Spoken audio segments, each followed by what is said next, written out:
얼마 전에 신학교에서 신학생들을 대상으로 설문조사한 것을 제가 한번 읽은 적이 있습니다. 우리 신학생들에게 신앙생활을 하면서 가장 겪는 큰 어려움이 무엇이냐라는 질문이었는데요. 가장 많이 나온 대답이 아는 것만큼 실천이 잘 안 된다라는 대답이었습니다. 여러분, 이 대답이 여러분들에게 큰 위로가 되고 격려가 되면 좋겠습니다. 제가 이 자리에서 진리를 살아냅시다라고 설교하지만 신학생들도 전도사들도 목회자들에게도 실천은 어렵습니다. 잘 되지 않는 것이 아는 만큼 살아가는 것입니다. 원래 우리 교회 표어가 일상이 묵상이 되는 교회입니다. 이 표어의 의미는 우리가 말씀 묵상한 것이 우리의 삶의 현장에서도 우리의 일상에서도 조금이라도 실천을 해보는 삶으로 나아갑시다라는 그런 마음이 담겨진 이 한 해 표어가 바로 일상이 묵상이 되는 교회입니다. 그런데 여러분, 제가 미리 말씀을 드립니다. 몸으로 진리를 살아내는 것 너무너무 어렵습니다. 일전에 한번 말씀드렸지만, 그래서 어떤 영성가는 가장 오래 걸리는 여행이 머리로부터 가슴으로 가는 여행이라고 이야기를 합니다. 머리에 있는 지식이 우리의 몸으로 살아내려면 이것이 가슴으로 한번 와야 우리의 몸으로 사라지는 것이 기쁨이 되는데요. 머리에 있는 것을 이 가슴에까지 내려오지도 않고 그것을 삶으로 살아내려고 하니 하나하나가 얼마나 어렵겠습니까?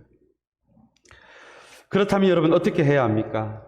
머리에서 가슴으로까지 오는 이 여행이 누군가에게는 평생이 걸릴 수도 있는 이 긴 여행을 이렇게 오래 걸린다라고 해서 이 여행을 안 할 수도 없는 노릇입니다. 몸으로 살아내는 것이 없이 하나님에 대한 지식이 머리에만 쌓이면 마치 우리 몸에 영양분만 쌓이고 이것이 칼로리로 소비가 되지 않을 때 성인병이 오듯이 하나님에 대한 지식이 우리의 머리로만 쌓이게 될 때 영적인 성인병이 시작이 됩니다. 여러분, 이게 더 무섭습니다. 차라리 어렵더라도 우리가 조금 실수를 하더라도 부족하더라도 우리가 알게 된 하나님에 대한 지식을 조금씩이라도 살아내는 그 훈련을 하는 것이 낫지, 삶으로 살아내는 그 실천이 없이 하나님에 대한 지식이 머리로만 쌓여갈 때 우리는 마침내 영적인 성인병이 걸릴 뿐만 아니라 점점 더 차가운 크리스천이 되어갑니다. 몸으로 살아내지 않고 머리에만 쌓이는 지식은 결국 우리를 교만하게 합니다. 다른 사람을 사랑하는 것이 아니라 결국은 이 지식이 다른 사람의 신앙을 판단하고 감별하는 신앙의 감별사로 되어갈 수밖에 없는 것이, 여러분, 머리에만 하나님에 대한 지식이 쌓여 있는 사람들의 나중에 일어나는 모습들입니다. 제가 약 20여 년 전에 우리 서울의 광나루에 있는 우리 장로회 신학대학원을 이제 대학을 졸업하고 처음으로 그렇게 신학 과정을 시작하게 되었을 때, 제가 학교에 첫날 학교 가는 날 그 입구에 붙어 있는 현수막 하나가 제 눈에 들어온 것이 있는데요. 그 현수막이 그날 20년 전에 제가 본 것이지만 너무 인상적이어서 아직도 기억하고 있는 그 현수막의 내용이 하나 있습니다. 그 현수막의 내용은 바로 제자는 태어나는 것이 아니라 훈련되는 것이다 라는 내용이었습니다.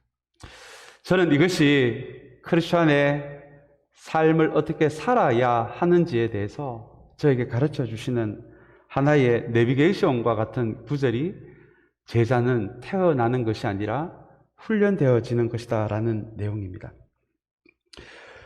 여러분, 예수님에 대한 올바른 지식을 우리의 몸으로 살아내는 데 있어서 우리가 반드시 기억해야 할 것 중에 하나가, 이것이 어느 날 내가 태어나 보니 제자가 되는 것이 아니라 이것이 조금씩 자연스러워지는 제자의 삶을 살아가는 데에는 연습이 필요하고 훈련이 필요하다는 것입니다. 우리의 착각 가운데 하나는 이미 이 교회 안에는 그 연습과 훈련이 마친 사람들이 모여 있는 것으로 우리가 가끔은 착각을 하기도 합니다. 교회에 대한 수많은 정의 중에 제가 한 가지 이 크리스천의 삶에 관련해서 한 가지 품고 있는 교회에 대한 정의 하나는, 교회는 바로 하나님의 말씀을 연습하고 훈련하는 장소라는 것입니다. 우리는 때로는 서툴고 실수합니다. 때로는 본성이 드러나는 사람들입니다. 때로는 이기적인 모습으로 변합니다. 이것이 구원 이후에도 경험하는 우리의 실제 모습들입니다. 그래서 하나님이 이 공동체를 우리에게 주신 것입니다. 이 공동체를 하나님의 교회들이 이미 연습이 끝난 사람으로 모인 곳으로 생각한다면 우리는 이 교회 공동체에서 한 주 한 주 생활할 때마다 서로에 대해서 실망밖에 할 게 없을 것 같아요. 그러나 이 교회는 이미 연습과 훈련이 마친 사람들이 아니라 이 교회 공동체를 우리가 알고 있는 하나님에 대한 바른 지식을 연습하라고, 훈련하라고 그렇게 모아주신 곳이 바로 이 교회 공동체입니다.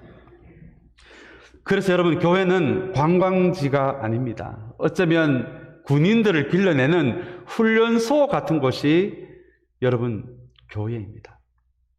그래서 하나님에 대한 지식이 우리의 삶으로 살아내는 것이 어렵다라고만 하지 마시고요. 그 어려운 것을 위해서 하나님께서 우리에게 연습하라고, 훈련하라고 이렇게 서로 다른 사람들을 모아주신 곳이 교회 공동체라는 것을 기억한다면, 하루아침에 내가 제자가 되는 것이 아니라 하나님께서 주신 이 공동체 안에서 연습하고, 때로는 좌절하고, 또 일어서고, 연습하고, 훈련하고, 그런 과정들을 통해서 우리로 하여금 하나님에 대한 지식을 조금씩 몸으로 살아내게 하는 사람으로 만들어 가시는구나. 여러분, 이것을 꼭 기억하게 되시기를 주님의 이름으로 축복합니다. 빌립보서 오늘 이제 3장의 말씀인데요. 이 3장의 말씀부터 본격적으로 그렇다면 크리스찬이 어떻게 살아가야 하는지에 대한 이야기들이 펼쳐집니다. 우리 일전에 한번 말씀드린 대로 바울이 쓴 교회로 보낸 모든 서신서는 그 안에는 바울의 독특한 글쓰기 방식이 드러나 있습니다. 앞부분에는 하나님이 어떤 분이신지, 주님이 어떤 분이신지, 성령이 어떤 분이신지에 대한 내용이 보통 나오고요. 그리고 서신서의 뒷부분에는 그렇다면 우리가 어떻게 살아야 하는지에 대한 내용이 이어집니다. 여러분, 이렇게 바울의 글쓰기 방식을 잘 보시면 이 방식 안에도 참된 신앙이 무엇인지를 우리에게 이 바울은 이 글쓰기의 방법을 통해서도 우리에게 말해주고 있습니다. 참된 신앙은 하나님에 대한 바른 지식을 먼저 배워야 하고요. 그리고는 배운 것을 실천하는 삶으로 나아가야 그것이 바울이 이야기하는, 성경이 이야기하는 올바른 신앙의 모습이라는 것입니다. 어떤 분들은 바른 지식을 찾는 데만 관심이 있는 분들이 계세요. 그러면 영적 성인병에 걸립니다. 어떤 분은 바른 지식에는 상관없이 무조건 몸으로 열심히 하려는 분들이 계세요. 자칫 잘못하면은 그것이 우리에게는 열심이지만 하나님에게는 기쁨이 되지 않는 우리의 실천이 될 수도 있습니다. 그래서 바울은 교회에 보내는 모든 서신서를 통해서 하나님을 바르게 알아가는 지식과 그리고 그 지식 위에서 올바른 실천이 이루어져야 한다라고 그렇게 바울은 가르쳐주고 있습니다. 오늘 우리 한 해 일상이 묵상이 되는 교회라는 이제 조금은 삶으로 살아내자는 주제로 올해를 시작하면서 이 빌립보서를 한 달 시리즈로 다루고 있는데요. 이제 오늘 드디어 세 번째 시간, 이제 본격적으로 삶을 이야기하는 그런 오늘 말씀을 우리 함께 붙들기를 원합니다. 먼저 빌립보서 3장 1절의 말씀입니다.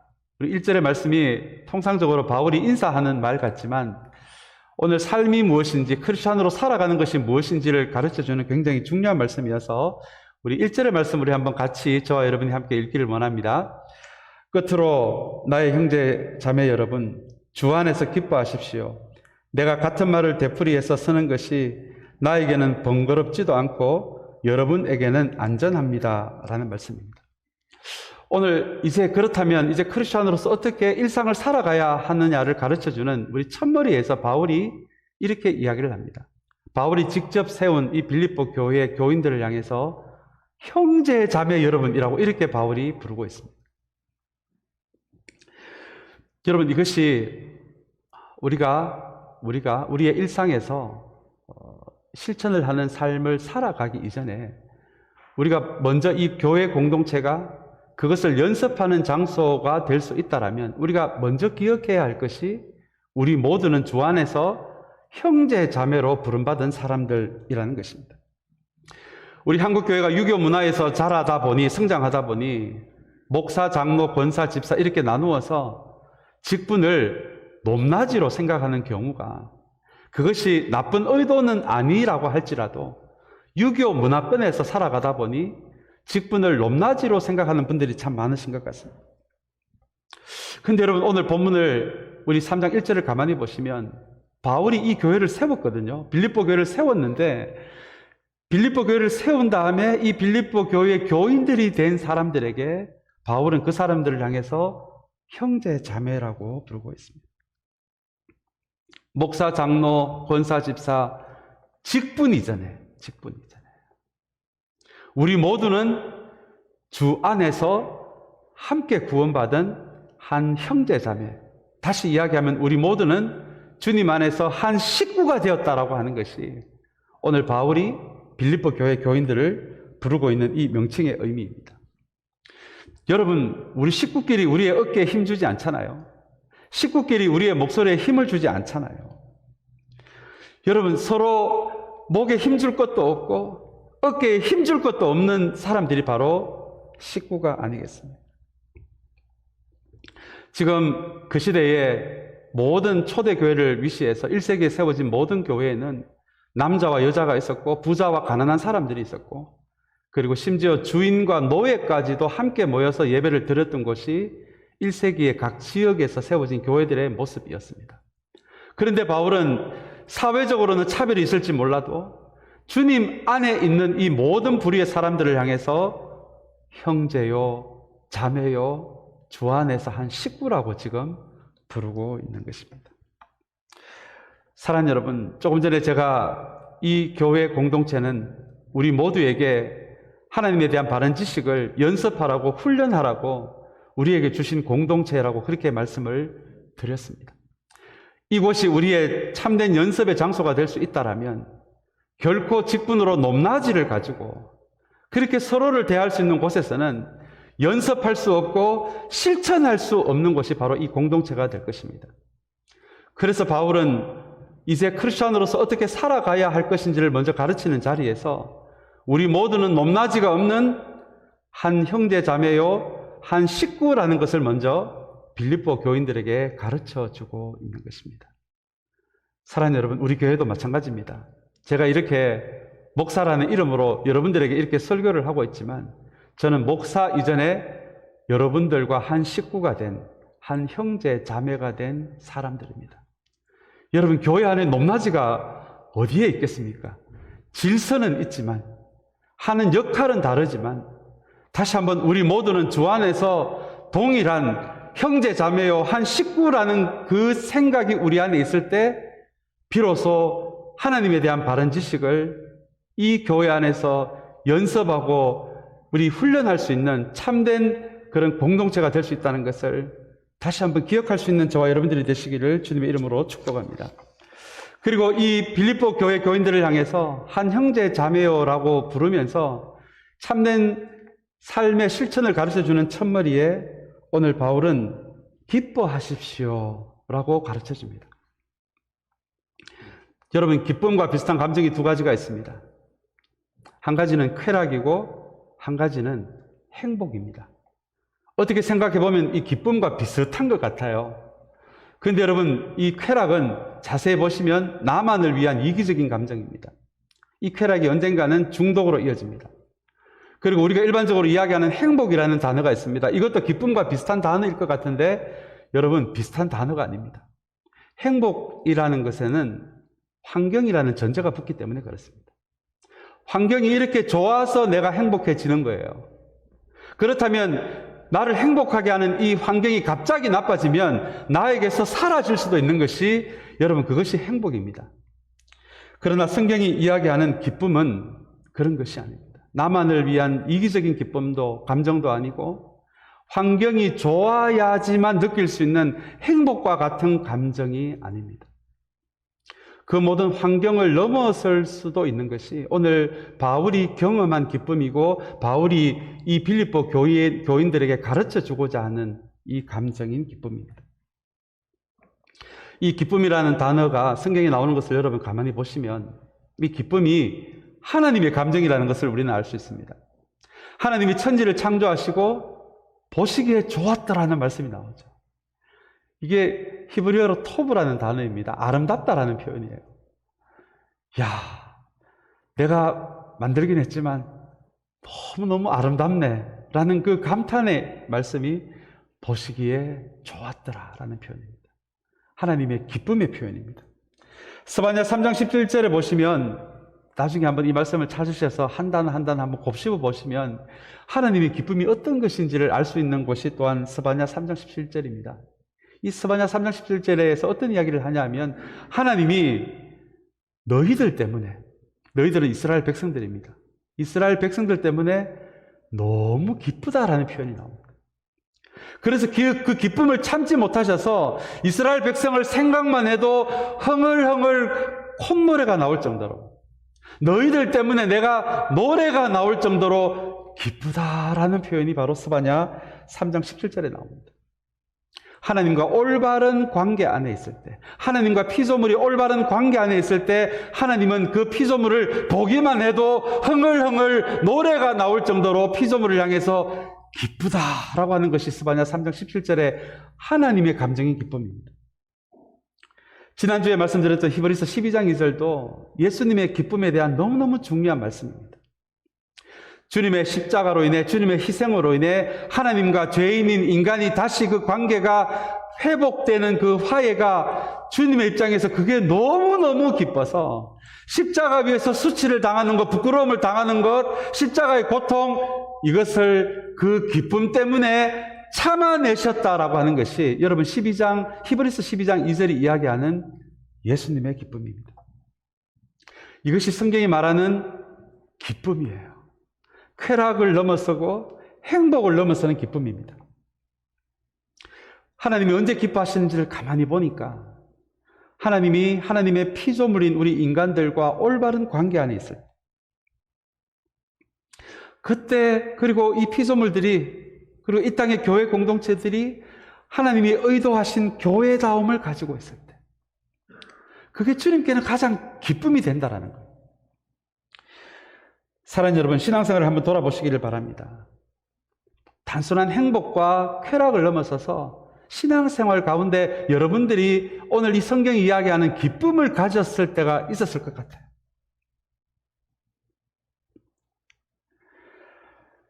내가 정말 하나님과 올바른 관계 안에 있을 때 하나님을 생각하면 기뻐요. 내가 이 공동체 모든 사람과 올바른 관계 안에 있을 때 여러분, 이 교회 문을 들어서기만 해도, 우리 한 식구된 우리들만 봐도 여러분 기쁠 것 같습니다. 내가 누군가에게 예수 그리스도 안에서 진실한 사랑을 받았을 때 아마 여러분 그때 기뻤을 것 같아요. 우리 교회 안에 누군가가 내가 삶의 어려움을 당했을 때 나를 위해 진심으로 기도해주고 나를 정말 걱정해주고 있다는 걸 느꼈을 때 여러분 그게 기뻤을 것 같아요. 그건 단순히 쾌락이 아닙니다. 행복이 아니에요. C.S. 루이스라는 한 기독교 철학자이자 신학자이자 영성가인 이분이 이 기쁨에 대해서 이런 이야기를 합니다. 하나님 안에서 이런 기쁨을 한 번이라도 맛본 사람은 그 기쁨을 세상의 모든 쾌락과 바꾸지 않을 것이다. 여러분, 이것이 성경이 이야기하는 기쁨의 원칙이고요. 기쁨의 의미고요. 그리고 오늘 바울이 감옥 안에서도, 감옥 안에 있는 것이 여러분 무엇이 기쁨이겠습니까? 그럼에도 불구하고 환경을 넘어서서 이 빌립보 교인들에게 기쁨을 가르쳐주고 있는 이유입니다. 바울은 바로 이것을 말하고 있는 것이죠. 우리의 주님에 대한 지식을 삶으로 살아내는 거 너무너무 어렵지만, 그러나 그것이 한번 사라졌을 때 그를 통해서 하나님 안에서의 살아냄에 대한 기쁨을 단 한 번이라도 경험한 사람들이라면 그 기쁨 때문에 그 다음에 하나님에 대한 지식을 살아내는 것이 조금씩 쉬워질 수 있다. 그 기쁨이 우리가 진리를 살아내는 그 살아내는 삶의 원동력이 될 수 있다. 여러분, 이것을 지금 바울은 빌립보 교회 교인들에게 가르쳐 주고 있는 것입니다. 더 나아가서 이 기쁨은 죄에 대한 백신이 되기도 합니다. 여러분, 우리가 백신을 맞았잖아요. 이것이 바이러스로부터 우리를 지켜주듯이 하나님 안에서 이런 기쁨을 하나하나씩 경험한 사람들은 훨씬 더 죄에 대한 이 저항성이 강해져서 이전에 10번 넘어간 죄에 대한 유혹이라면 이 기쁨을 알아갈수록 5번, 3번 줄어들게 하는 것이 바로 또한 주님 안에서 경험하는 이 기쁨이 가지고 있는 힘입니다. 그래서 여러분, 주님이 기쁨 때문에 십자가를 지셨다고 하는 것이 이 기쁨이 얼마나 우리의 신앙생활에 중요한 것인지를 말해주는 우리의 신앙의 실천의 원칙입니다. 아직도 많은 분들이 두려워서 실천하시는 분들이 계세요. 내가 말씀대로 안 살면 지옥 갈까봐, 하는 일마다 잘 안 될까봐. 여러분, 그렇다면 우리의 신앙이 아직은 더 자라야 할 것 같아요. 오늘 이 하나님의 기쁨을 이해하고 주님의 기쁨을 이해한다면, 여러분, 내가 죄를 지어서는 안 되는 이유가 지옥 갈까봐가 아니라 이것이 하나님께 기쁨이 되지 않기 때문에, 내가 다시 이러한 어두움이 내 안에 자리 잡았을 때 그것이 하나님께 기쁨이 되지 않기 때문에, 하나님의 마음을 아프게 할 수 있기 때문에, 그래서 여러분, 내가 죄에서 멀어지는 것입니다. 이것이 바로 기쁨이 동기가 된 우리의 신앙생활의 원리입니다. 사랑하는 여러분, 다시 한번 오늘 이 바울이 빌립보 교회 교인들에게 가르쳐 주는 것처럼 우리의 신앙이, 우리의 실천이 의무와 책임이 아니라 이것을 넘어서서 우리에게 기쁨이 되기 때문에, 하나님께 기쁨이 되기 때문에 그렇게 기쁘게 걸어갈 수 있는 우리의 신앙생활의 모든 여정이 되시기를 주님의 이름으로 축복합니다. 그리고 이어서 우리 빌립보서 3장 2절의 말씀이 이어지는데요, 우리 3장 2절의 말씀도 우리 한번 저와 여러분이 함께 읽겠습니다. 개들을 조심하십시오. 악한 일꾼들을 조심하십시오. 살을 잘라내는 할례를 주장하는 자들을 조심하십시오 라는 말씀입니다.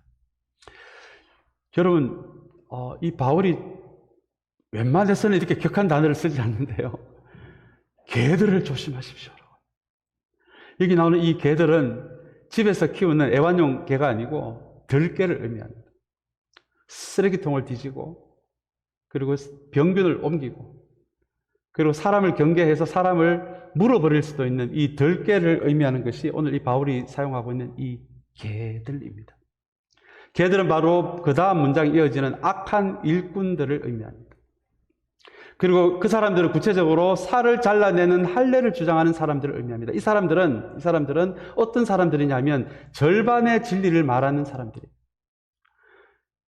그래, 우리도 예수님 믿는다, 십자가 믿는다, 부활을 믿는다. 그러나 그것만으로는 우리를 구원하기에 조금 부족하니 우리가 옛날부터 지켜온, 우리 조상들이 지켜온 할례까지 받아야 구원이 온전해진다라고 가르쳤던 그 시대의 거짓 선지자들을 의미합니다.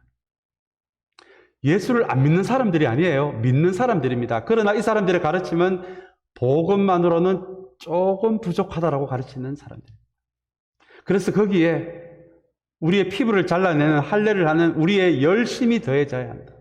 여러분, 이 할례를 주장하는 사람들이 이 시대로 연결하자면, 우리가 주님께서 우리를 위해 하신 일을 믿음으로 믿는 것이 이게 너무 쉽게 느껴져서 이것만으로는 충분하지 않고 내가 주님을 위해서 무엇인가를 해야, 공적을 쌓아야, 공헌을 쌓아야, 그래서 사람이 인정해 줄 만한 뭔가를 해야 하나님이 나를 봐주시고 나를 인정해 주시고 나를 온전히 구원하실 것 같은 생각이 혹여 여러분들 안에 있다라면, 여러분, 그것은 절반의 진리입니다. 여러분, 다른 건 몰라도 구원의 문제만큼은 복음만으로 충분합니다. 그것으로 우리의 구원은 완전히 이루어진 것입니다. 여기에다가 우리의 공헌을 넣고 우리의 업적을 넣기를 시작할 때 오늘 그런 사람들을 향해서 바울은 개라고 부릅니다. 잘못된 것을 가르치는 사람들이라고 그렇게 이야기를 합니다. 여러분, 이렇게까지 바울이 흥분을 해서 말하는 이유는 바로 그 사람들의 어떻게 보면 그럴싸한 그 이야기가 마침내는 우리의 영혼을 망가뜨릴 수도 있기 때문에 그렇습니다. 여러분, 도둑질이 우리가 겁내야 할 게 도둑질입니까? 강도질입니까? 우리 그런 수준은 아니잖아요. 그런 걸 조심하는 것이 우리의 영혼을 지키는 것이 아니라 오늘 이 바울의 이 2절의 말씀에 의하면은 비슷하게 들리는 절반의 진리, 거기에 우리의 마음을 뺏기기를 시작할 때 그것들이 우리의 영혼을 망칠 수도 있다라고 하는 것이에요. 그래서 우리가 하나님의 진리를 살아낼 때에 그 진리를 살아내기 이전에 그 진리가 올바른 진리가 되어야라고 한다는 것이 오늘 바울이 2절에서 우리에게 가르쳐주는 말씀입니다. 요즘 유튜브를 보시면 굉장히 많은 기독교적 내용들이 쏟아져 나오고 있습니다. 그 중에는 제가 봐도 우리의 영적 성장에 도움이 되는 것들도 많이 있습니다. 그러나 어떤 것들을 보면 정말 들깨같이 쓰레기통을 뒤지면서 겉으로는 하나님 이야기를 하지만 실제로는 자기를 드러내는 이 들깨 같은 사람들도 있더라고요. 여러분, 이 사람들을 분별해야 합니다. 우리는 분별하는 훈련이 안 돼 있으니까 우리가 대개 이런 설교들 듣고 그런 가르침을 들을 때 우리의 반응은 두 가지예요. 은혜가 됐다, 은혜가 되지 않았다. 여러분, 이것만으로는 부족합니다. 이것만으로는 부족해요. 왜냐하면 은혜를 느낄 만한 장치들을 그 들깨 같은 사람들은 만들어낼 수 있는 능력도 있기 때문에 그렇습니다. 그래서 오늘 이 바울은 이 빌립보 교인들에게 어떻게 살아가야 할 것인지를 가르치면서 먼저 이런 거짓된 가르침, 정말 예수님에 대한 이야기인 것 같지만 절반의 진리만을 이야기하는 이 진리들을 먼저 잘 분별해야 한다라고 우리에게 가르쳐주고 있습니다. 그렇다면 여러분, 어떻게 우리가 이것을 구별할 수가 있을까요? 우리 3절의 말씀입니다. 이 구분법을 바울이 가르쳐주고 있는데 우리 3절의 말씀도 우리 한번 같이 읽겠습니다. 하나님의 영으로 예배하며 그리스도 예수 안에서 자랑하며 육신을 의지 않는 우리들이야말로 참으로 할례받은 사람입니다 라는 말씀입니다. 진짜 하나님의 사람은 하나님의 영으로 예배하는 사람들이라고 이야기합니다. 뭔가 공을 세워서 뭔가 인정받아서 하나님께 구원받으려는 사람이 아니에요. 그것이 동기가 되어서 하나님을 예배하는 사람이 아니고 진짜 제대로 된 하나님의 사람들은 자기의 것으로 예배하는 사람들이 아니라 하나님의 영과 하나님의 진리로 예배하는 사람이다라고 가르쳐줍니다. 그 거짓 교사들이 그 사람들에게 진짜 그런 모습이 있는지를 보라는 것입니다. 다음 두 번째 기준은 그리스도 예수 안에서 자랑하라는 말씀입니다. 여러분, 이 말씀이 너무너무 중요한 말씀이고 오늘 우리 설교의 제목이기도 한 말씀인데요. 그리스도 예수 안에서 나를 자랑하라라는 말씀은 나의 자존감의 근거가 어디인지를 보라는 말씀입니다. 많은 분들이 학력을, 출신을, 재력을, 네트워크를, 미국 같은 경우에는 피부 색깔을 가지고 자신의 자존감의 근거로 살아가는 사람들도 많이 있습니다. 그것은 그냥 자기를 자랑하는 것이죠. 근데 오늘 바울이 이야기하는 것은 그리스도 예수 안에서 자기를 자랑하는 거예요. 이 말은 나의 자존감의 근거를 앞에서 말한 그런 것들이 아니라 내가 느끼는 나의 자존감의 근거를 예수 안에 있는 것으로 바꾸라는 의미입니다. 여러분, 구속이라는 말이 무슨 의미인지 아십니까? 구속은 원래 나의 것인데 내가 다시 대가를 치르고 다시 나의 것으로 선언하는 것을 구속이라고 합니다. 우리 모두는 원래 주님의 사람들인데 주님이 다시 십자가라는 대가를 치르고 다시 나의 것으로 선언한 것을, 여러분, 그것을 구속이라고 합니다. 짤이라는 말 아시죠? 물건을 살 때 100불을 주면 그게 100불짜리가 됩니다. 그렇다면 그 물건 안에는 100불의 가치가 있다는 거예요. 그러나 주님은 우리를 다시 우리를 구속하시기 위해서, 다시 사시기 위해서 그분의 생명을 바쳤어요. 그렇다면 우리는 어떤 영성가가 이런 재밌는 표현을 하더라고요. 우리는 예수님 짤이래요. 예수님 짤. 때로는 우리의 과거가 우리를 힘들게 하고, 우리의 연약한 모습이 우리를 힘들게 하고, 우리의 상처가 우리를 힘들게 해도, 우리의 자존감의 근거가 우리의 돈과 명예와 힘과, 그리고 우리의 자존감의 근거를 무너뜨리는 것이 상처와 어두운 기억들이 아니라, 오늘 예수 안에서 나를 자랑하라고 하는 것은 우리 모두가 예수 안에서 예수님의 생명과 맞바꾼, 우리 안에 비록 연약하고 부족한 사람들이지만 우리 안에 예수님의 가치가 있다는 의미로 우리를 예수님 짤이라고. 그래서 우리의 자존감의 근거가 예수님에게서 나오는 사람들을 그리스도 안에서 나를 자랑하는 사람이라는 말씀의 의미입니다. 사랑하는 여러분, 이것이 오늘 바울이 빌립보 교인들에게 거짓 교사에 대한 분별력을 가르쳐 주기도 함과 동시에 너희들의 이 자존감의 근거를 다시 한번 돌아보라는 말씀의 의미가 되기도 합니다. 그리고 뒤에 나오는 육신을 의지하지 않는 사람은 할례를 의지 않는 사람, 그것을 의지 않는 사람인 것인지를 구별하라는 내용입니다. 이제 우리 이어서 3장 5절에서 7절까지 말씀인데요.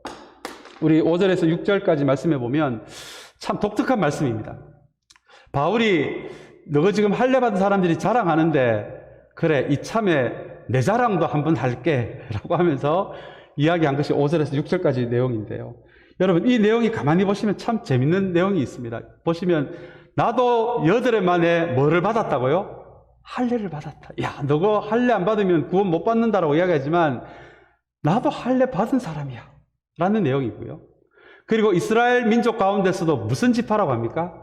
베냐민 지파예요. 베냐민 지파는 남쪽 유다 왕국을 세운 두 지파 가운데서도 아주 핵심적인 역할을 한 지파이고요. 그리고 이 베냐민 지파가 속한 땅 위에 예루살렘 성전이 세워졌습니다. 예루살렘 성전이 세워진 것이 바로 베냐민 지파 영토예요. 그러니까 그것이 얼마나 자부심이 됐겠습니까?